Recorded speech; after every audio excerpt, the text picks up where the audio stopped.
Hi, this is Vanessa Nelson with BlissInspiration.com. I am blogging from Dallas, Texas.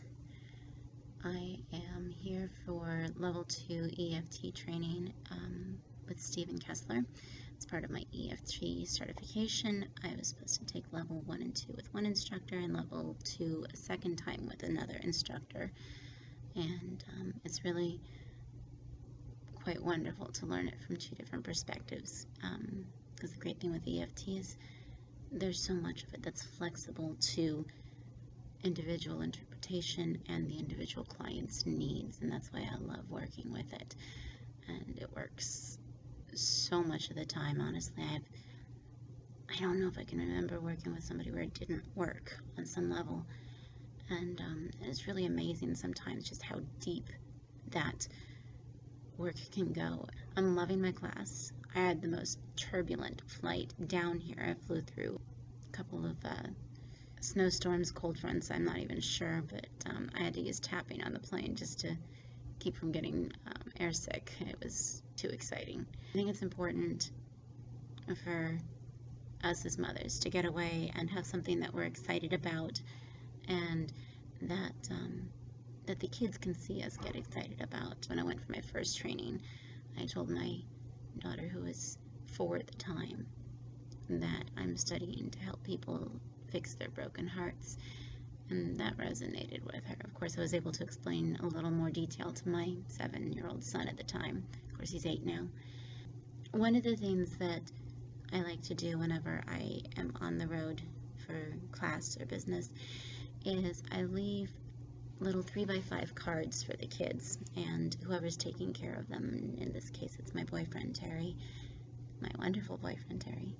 Leave little 3x5 cards or just little note cards or something so that he can hand them one every morning. It's kind of their motivation. Once they're dressed for school, they get the card from mom. Just a little, I love you, I miss you. I had a fun one.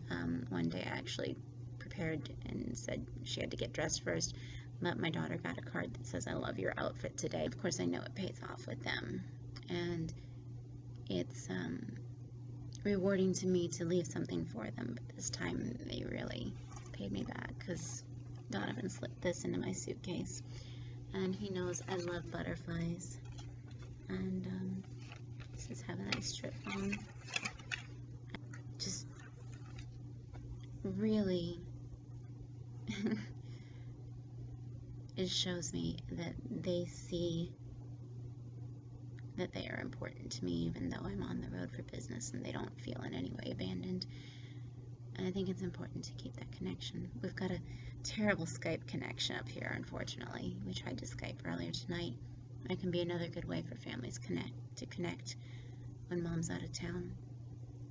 One of the fun things about having to travel is you can create little family routines, family traditions that you do while you're traveling, so that the children have something specific to look forward to, whether it's picking up postcards in the city that you're in, or you do take pictures of yourself and send them to the kids. Find their names in the local landmarks, or find things that remind you of them and send them images. Just something to connect with them, so that when you go, that they know that they're on your mind, and not only that, but they can depend on something from you, even if you know you're going to be distracted and you have to set it up ahead of time like I did. Just something. It's important.